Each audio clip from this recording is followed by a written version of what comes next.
And welcome back to another episode of the Swandingo Files, where the dango ate your baby. Here today, I have a special guest, Tammi Moses. She's also a fellow veteran from the Navy, and now she deals with hoarders and stuff like that. So, welcome on the show, Tammi. Thanks so much for having me, Stephen. I'm happy to be here. I'm glad you came on. I know we rescheduled last time, and unfortunately, I got stuck in the DFW traffic, and I was like 10 minutes late. Like, you know what, just push it off. It's probably busy. So I'm glad you rescheduled and came back. So. Well, life happens, I've someone else I'm trying to record with, and we've rescheduled a couple times. You can't.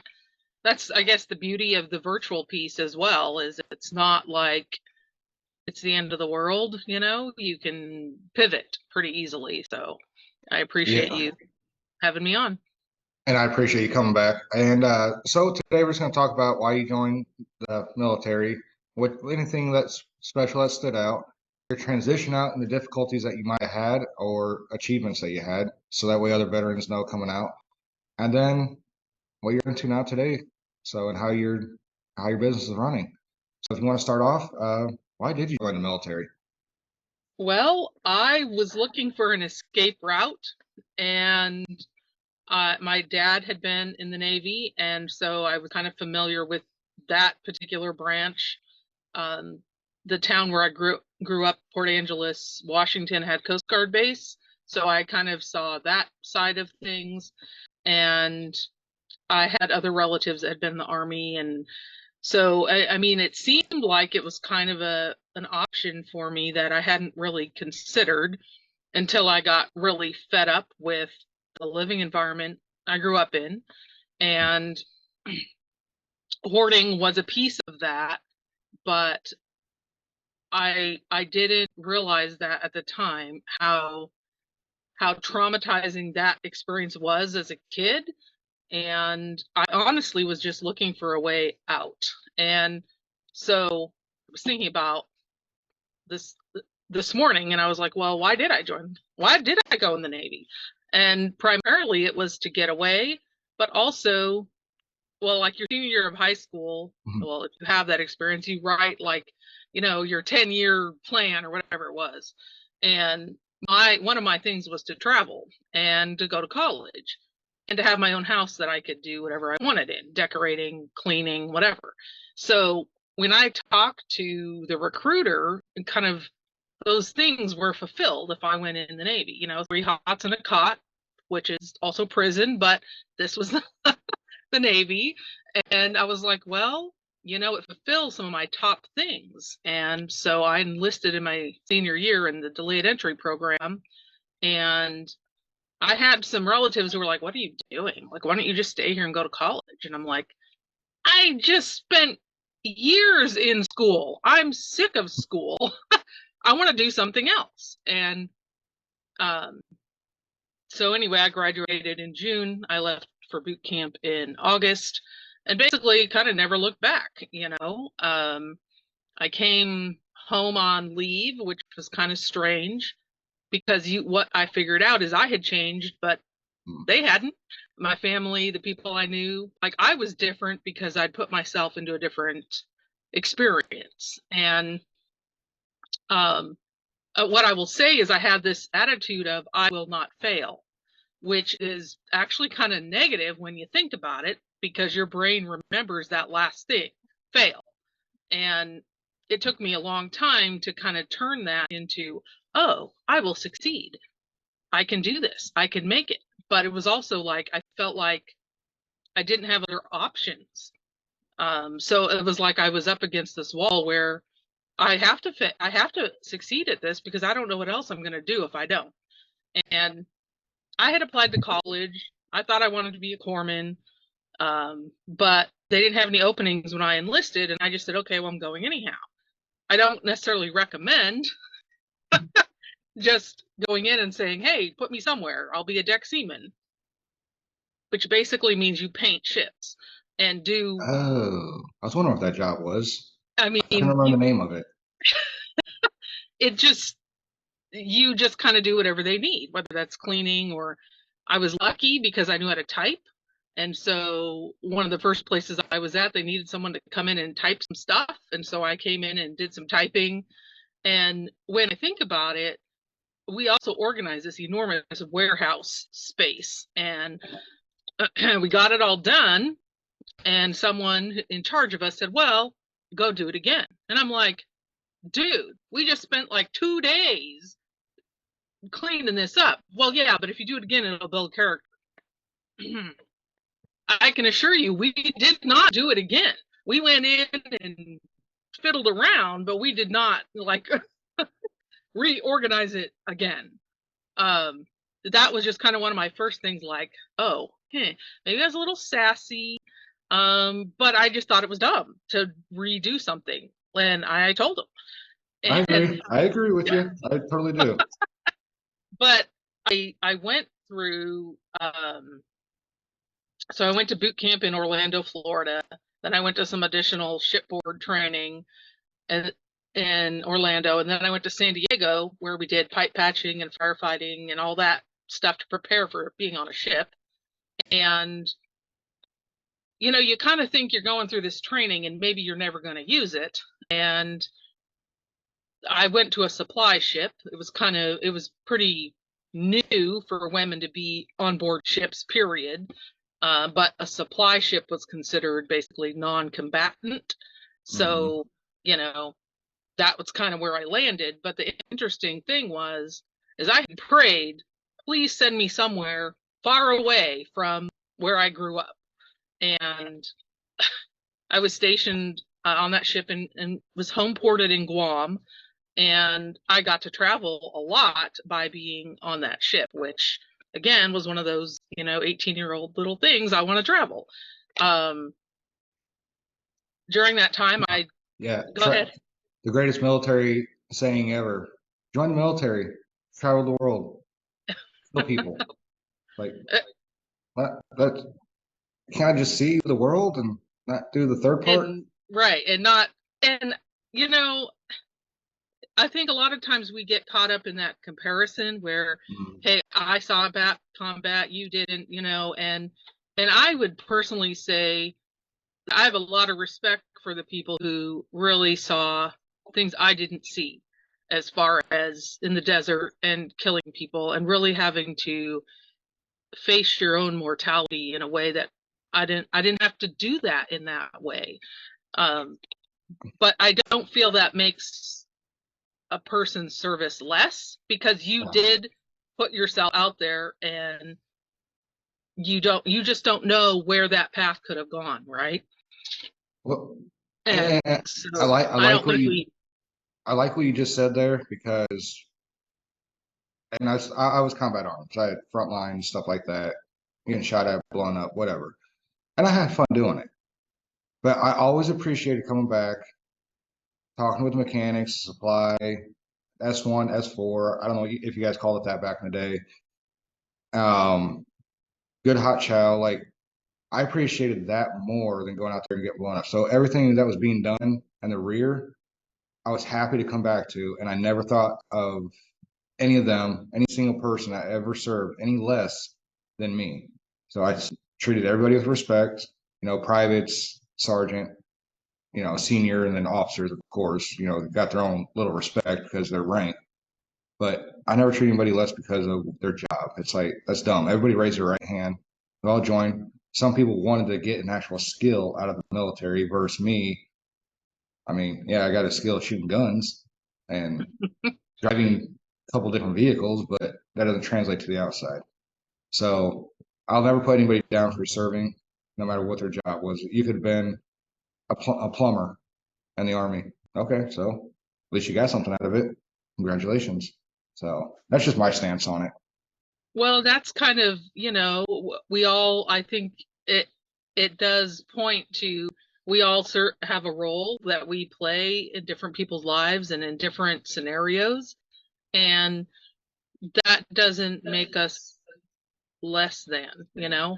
And I have appreciated, I eventually became a personnelman, which means I didn't have to paint ships anymore. And I had an opportunity. Someone said, hey, do you want to we call them being a striker. Do you want to be do you want to do this? And I was like, well, yeah, kind of. I want to do something to get out of this hot ass sun. And so I had that opportunity. And the thing I will say is that I had a first class, well, I guess he was a chief by that point, and a second class who were in my unit. And basically they said, you're going to pass this class, you're going to pass and become a third class, an E4. And when you do that, you have more options for duty stations. And you won't have to be start again to prove that you're worth it in a new ship, basically. And Nice.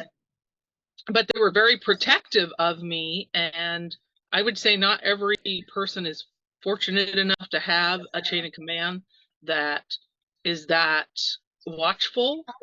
But I do feel that they had my best interests at heart, and they wouldn't even let me talk to a detailer until I had passed that test, and I did. And it was the 90s. Everybody went line dance. Well, not everybody, but I did. Line dancing, country dancing, that type of thing. And I would have people say, hey, aren't you coming tonight? And I'm like, no, I need to study because I'm going to pass this damn test. And I did. And, you mentioned something about accomplishments, and I ended up being a junior sailor of the quarter on the ship I was on. And then later on the shore duty command I was at, I was like, I don't really know how that happened because I wasn't really focused on an award. I was just like, oh, let's do this work or let's do this. And but I do reflect on that, and I think, okay, I must have been doing something right even at that young age, for someone to say, hey, you're doing something well enough, you're showing up well enough for us to say, hey, other people should at least notice that you are doing something right, I guess. And I had a chief who was becoming an LDO, a limited duty officer. And one of the best compliments I ever got from someone was, he said, you remind me of myself when I was a third class. And I was just like, oh, wow, really? Like, you're in charge of this place and people and making sure all the things work right. And you see something in me that's similar to you. Like, oh, wow, that just, I mean, obviously I'm old, and that still sticks with me, after all this time. So I think there's value in seeing positive things in your people, and I think that's one of the things that I brought with me out of the military, is to look for that positive thing. And people think because you have a certain rank, you should be respected. And so it's very possible to respect a rank and really not like the person. And so That is so true. So true. and that military bearing, you bring that into situations where later someone will say, oh, I thought you liked me. I'm like, well, let's just say I learned how to work with people, even if that wasn't, even if I would not personally have gone out and had, a drink with you. You learn how to navigate that, I think. And what I have found in the civilian world is a lot of times the supervisors don't necessarily like me, but their bosses do. My coworkers do. And I think it has to do with that leadership part where you're not even necessarily trying to lead. You just kind of fall into it because of who you are or the training you've had. I'm kind of going off on a thing there, but I just think when you transition out of the military, you're bringing skills, but you're also bringing baggage. And so you're trying to navigate, what does that look like? What skills did you learn? How do you write a resume? Like, there's all these things that you end up having to kind of figure out. And so I got out of the military in 1996. I'd like to think things have improved since then. In some cases, so at one point I was married. I later got a necessary divorce. That's what I call it. And it was, I needed to, it was to a military member as well. And so when he separated from the military, I did see where they had a better handle on medical things like that, and trying to get you connected to the VA. But that wasn't really the case when I got out. It was like you waited a year to find out if they were going to give you any kind of disability rating at all. So at that time, they very much wanted me to go into the reserves, and I was like, well, I don't really want to go in the reserves, so I didn't. But I think I was running away from home, if you will, when I went in the military, and I was probably running away from the military when I got out. So um, I don't know if there's something specific you want me to address about that as far as separating from the military, because it was, I had accomplished what I set out to do, which was travel, get money for school. And oh, by the way, I'll be able to get a house at some point with, the eligibility certificate. So No, oh, there you are. Okay. No, sorry. No, for the transition, just like, all right. So when so did you go straight into college, or did you take some time off? In that transition time, what all happened? Like, how did it lead into you getting to what you're doing today? So I did a lot of different jobs. I had customer service skills as a personnel man. You made travel arrangements. You made sure people got their pay. You made sure people got ID cards. And so I had a lot of that kind of skill. And so I did customer service. I worked in a call center, which I hated. Don't really recommend call centers personally. But it paid the bills at the time. And eventually I did chiropractic claims, and I think the military taught me that sometimes you have to advocate for yourself. And the reason I went from the receptionist into the claims is I went back and said, hey, someone's leaving. I know you want to hire for that role. Would you have any interest in me taking that role? And I did. And so I did that for about a year. And then I found good jobs actually through temp agencies, which I think it's important for people to know that that's an option when you get out of the military, is that a temp agency can be a good transition option. What else did I do? There was a little Boy Scout shop on the island of Guam. And so I ran their little shop there for about 9 months or so. And that was really fun to encourage the families and support the boys that were, getting their badges and whatever. It's really cool to see the achievements when they're that young. And they're learning. In Guam, you did that? I didn't know they had a Boy Scouts in Guam, honestly. You're the first person I ever heard that.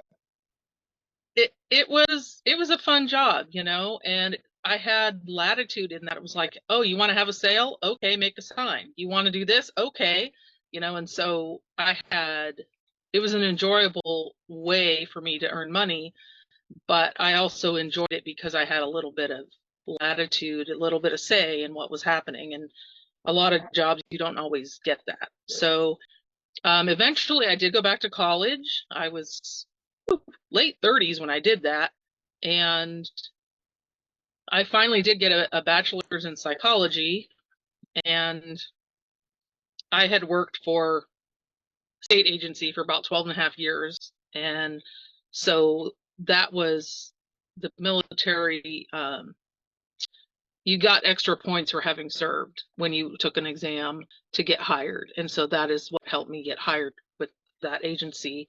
And interestingly enough, that medical claims that I had done years prior played a role eventually when I did outreach in the community. And I think for me, the heart of that whole role was being able to take difficult, bureaucratic, ridiculous letters and explanations and break them down so the rest of us could understand what was happening. And I think that's a skill that you do learn in the military, because you have people with varying education, you have people with varying ways that they learn. And so I think it's important to recognize that as you transition. How can you take some of those skills really and make yourself valuable in your new workplace? And eventually I went into therapy, which helped me go through a necessary divorce. And at that time, we started having conversations about, you really probably should think about doing something else, because this place where you work is going to just drain you emotionally. And so then I started writing a blog, and it kind of became, oh, I'm going to help people organize their homes. I'm going to help people overcome these hoarding issues. And I did that for about 3 years. I worked some other jobs along the way, because starting a business is no joke. I didn't have the best plan, and I kind of picked up speed once I found some fellow veterans who were on the business journey and started to become involved with something called VWise, which is Veteran Women Igniting the Spirit of Entrepreneurship.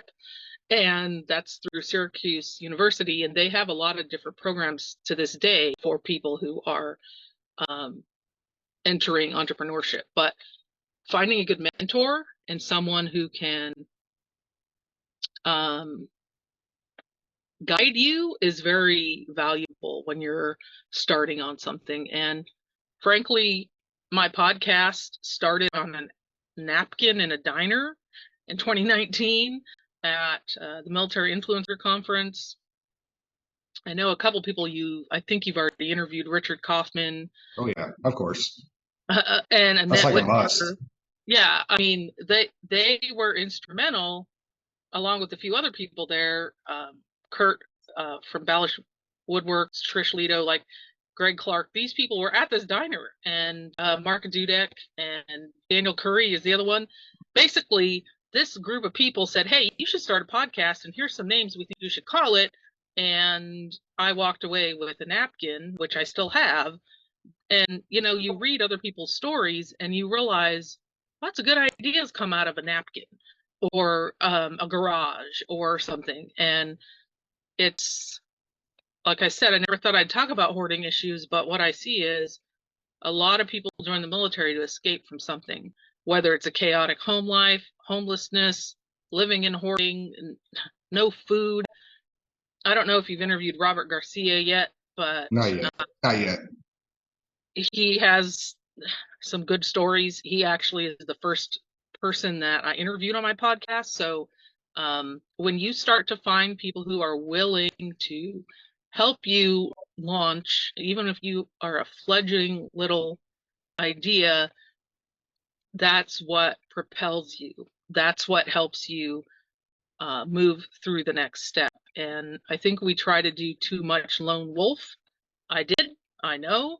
But once you kind of drop that facade a little, it's amazing the resources that can come your way. And I don't mean necessarily money, while that's important. I just mean connections. I had this realization yesterday that I had been building a network and I didn't know it. Mm-hmm. Like, I didn't realize that's what I was doing, as ridiculous as that sounds. But as people reach out to me and say, hey, I need a resource for this in this state, I'll be like, okay. I go through that mental Rolodex. Who do I know? Is there someone I know? Who can I ask? And there is something very positive about talking about weird things, which hoarding is kind of a niche thing. People are like, why are you talking about that? But what I see is a lot of trauma, lots of mental health stuff, lots of people who have underlying issues they haven't dealt with yet. And that's also true if you're a survivor of chaos, if you're a survivor of war. Like, there is trauma in there that unless you get a handle on it for you, it's going to destroy your life. And it could also destroy your relationships and your home and just all these things unless you really focus on where are you trying to go, and is this behavior or situation you're in, how's it impacting you and how's it impacting your loved ones? And if you don't like it, then it's time to take stock of where you're at and how can you do it differently. And me personally, I journal a lot, and some of it's for public consumption, some of it is just for me getting it out of my head. But it's for me, it's very therapeutic. And if someone's struggling with it, I have journal prompts and things like that I'm happy to share, because we don't necessarily start out believing we're worthy, and at some point we have to change that narrative and decide we are worthy of good things and good people and positive relationships and collaborations that propel us forward, whether we're in business or in a job or raising kids, whatever we're doing.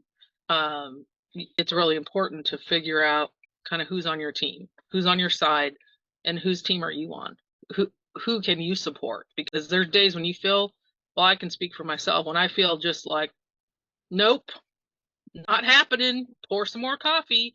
But then you figure out, who could I reach out to? Who could I say something encouraging to? And that helps me. That helps me also feel more connected, I guess I would say.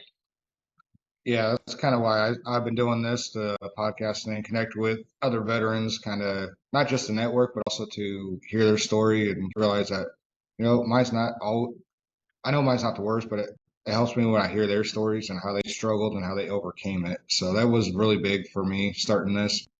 And it's just nice, like you said, the network, get to know different people. And, I got a bunch coming up. I'm slammed this week. And most people would be like, I did 5 in one day. Most people be like, wow, that's just too much. And it's like, that's a lot. it is. But by the end of it, by the end of those 5, I was like, I feel better now than I've felt in a long time. Like, maybe this is it right here, this whole thing right here. Because, like I said, I did do the combat thing. I went out and played Cowboys and our good guys, bad guys over there, and saw some stuff and which I didn't see. But listen to other people, and not having to go to the VA, because I'm tired of the VA system. It's just they just want to pop you full of pills and keep going. Well, not so much anymore, but that's what they were doing. Just pop you full of pills, and there you go. Best thing to do is just talk with somebody one on one. And I never realized the veterans would be out there reach out like this. People I don't even know, like they scheduling with me like crazy, and it's awesome. Like, I never thought this resource would even be out there. I never thought like there was such a network of veterans still talking with each other like they are, and it's baffling. It really is, and I'm glad I became a part of it. I really am. And you never know. Well, what I found is when you start to tell your story, a piece of it here or there.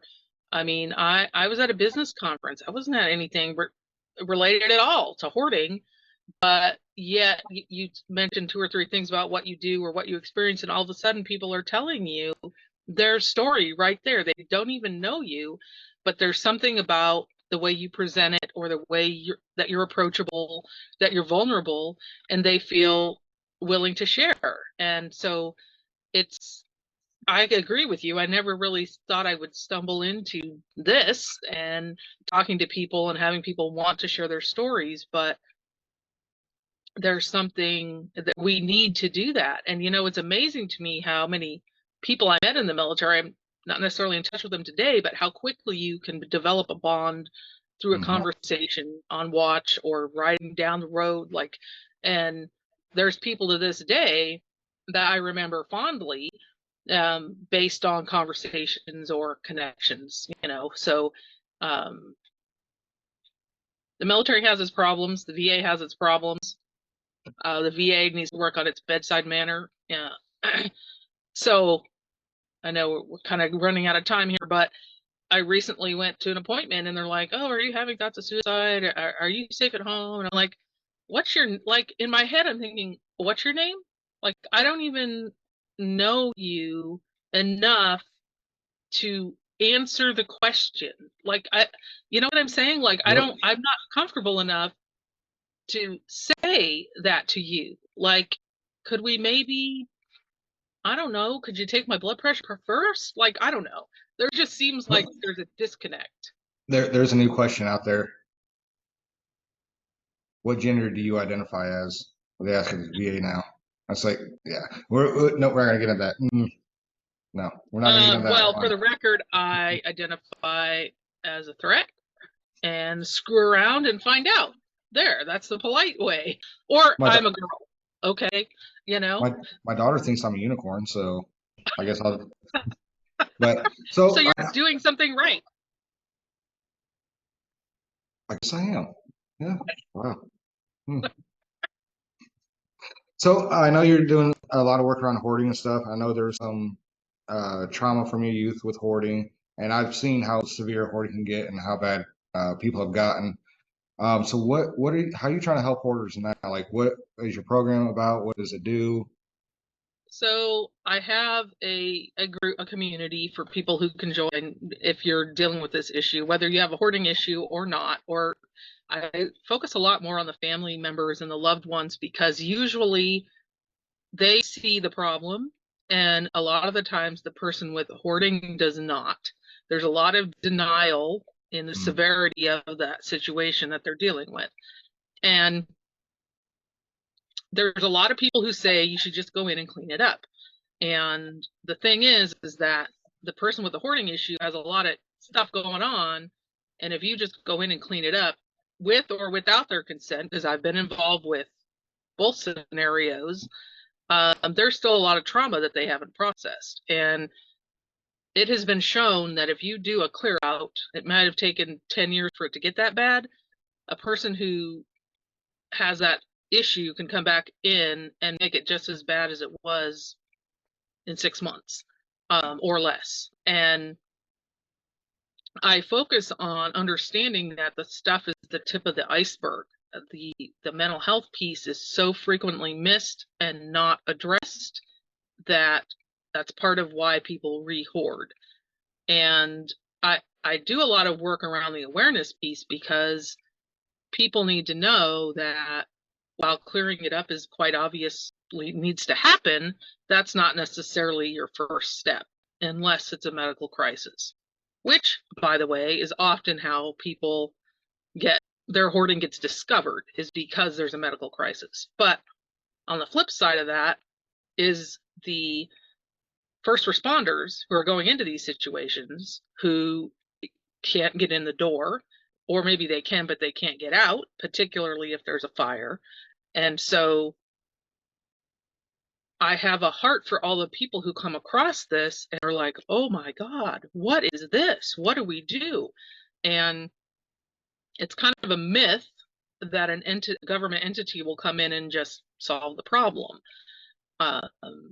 And that's why family members get pulled into it a lot of the time, even though we're talking about, so there's a continuum, right? You have like stuff, and then you have more stuff, and then you might have squalor and trash and animal waste, rodents, infestations. And so you have this continuum where it's really not safe for you, a lay person, a family member, to go into that situation.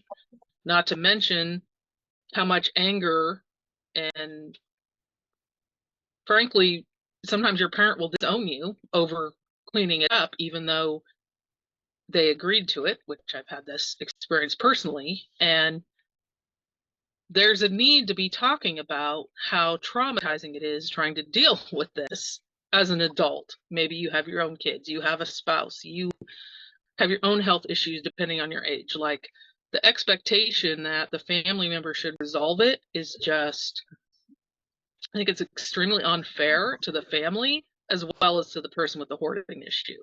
And until we talk about it more, until we start saying, hey, Susie, I noticed this is a problem for you. I'm concerned about your safety. You have extension cords running through, every pile of boxes in your home. your electric heater is facing cardboard boxes, like, until we start really focusing on that and addressing it, we're going to keep seeing this issue. And I could go a whole another thing about medical things and the fact that when you tell a medical professional that you're concerned about hoarding, there a lot of times they don't really know what you're talking about, or they can't even fathom that someone could live in these conditions. And that's where photographs, video footage, unfortunately, sometimes you have to do that in order to show other people what you're talking about. And it is hard to navigate it. And so I do offer some consulting. I'm working on a group coaching program where you can basically come in and say, hey, I'm having this problem.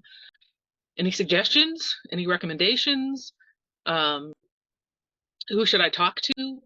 And honestly, if you're dealing with it, it's a lot about looking at safety and looking at what can you reasonably do energetically. And I wouldn't say that you should use up all your resources to solve this, because they're going to just repeat it. My dad was pulled from the Hoard, and emergency services saw it, thankfully, and he never returned to the Hoard. He had a lot of mobility issues and medical issues. He was hospitalized, went to a nursing facility, and passed away there. And the thing is that usually you'd think it's terrible that your parents in a facility, except what were they in before? How they not taking their medication, not listening, not, the mobility issues, anything you touch would fall over. Like, you learn that it's not as bad. Nobody wants to be in a nursing home, okay? I'm just going to say it.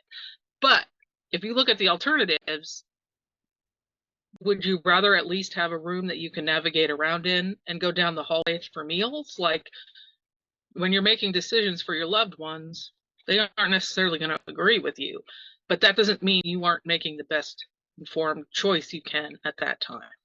Yeah. I've seen some videos, like YouTube videos, stuff. And I know there used to be a show about it too, hoarding. I don't even know if it's still on anymore. It needs to be brought back.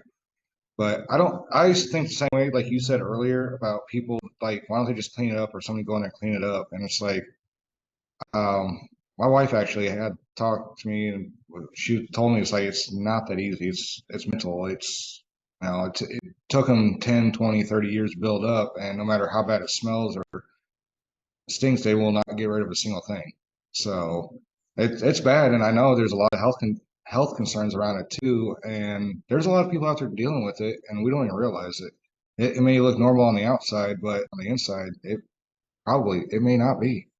So, and a lot of times you can look at the exterior and see, ooh, this place has got a problem, but sometimes you don't. I had a client several years ago where, the yard looked like it needed to be mowed.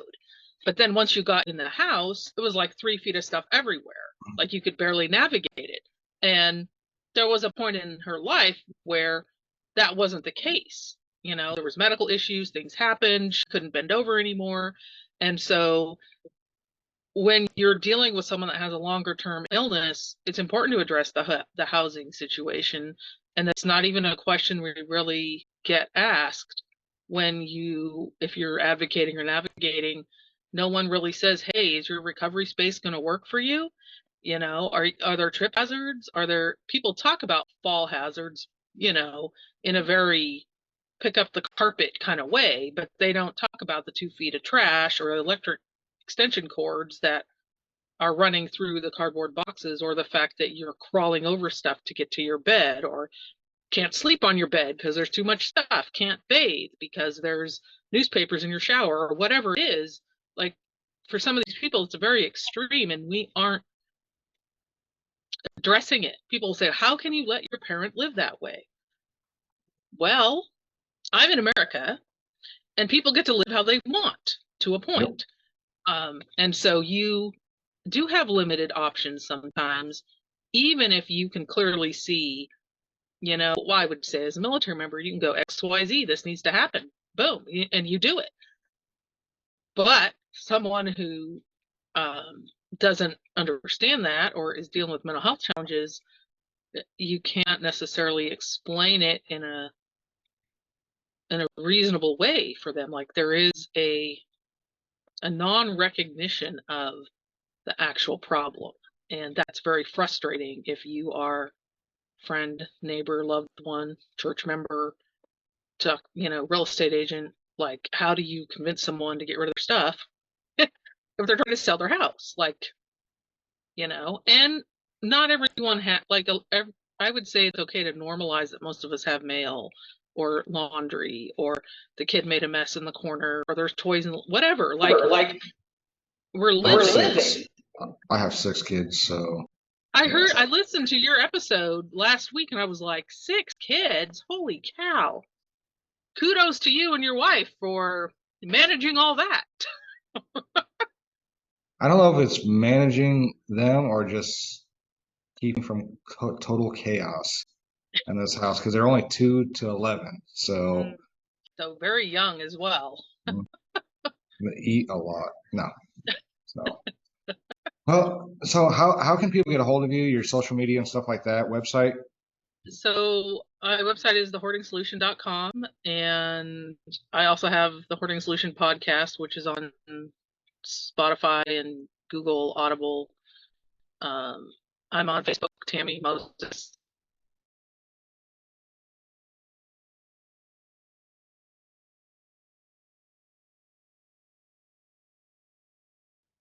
All right, go ahead. Sorry, I don't know. I'm in a weird setup with Wi-Fi, so I hope that wasn't my fault. But anyway, it could have been. I'm thehoardingsolution.com, and I have a podcast, The Hoarding Solution, which you can just look up. And I have a group, the Hoarding Solution Community, on Facebook, for people who are trying to resolve this issue in a more holistic way. And some groups don't like you to share photos, but if that helps you explain what's happening, I welcome people to come in and be able to do that in a space that's non-judgmental. I'm on Instagram and also, but you can just might send my mother-in-law to you. So she has and it's amazing how many people, like you say, are dealing with it, and you may not know. Some people present very well out, and some people are very brilliant in their work and their jobs, but they have this issue at home. So it does cross all different kinds of lines and cultures that you may not at first think is true, that it does. No, that's understandable, and I feel bad for people that go through that. And I know there's more to the situation than what people want to say or give them credit for. So, but you know, I'm glad to have you on. I'm glad you shared your story. I'm not gonna hold it against you that you joined the Navy, because I'm Army, and I know we're better, except for football. So that's the only thing the Navy's better at. Okay, so, but this wraps up this episode with the Swandingo Files with Tammi Moses. She might have just found herself a new client, my mother-in-law, and maybe I can get rid of my mother-in-law too. So I don't know. We'll see y'all next time. I don't specialize quite in that, but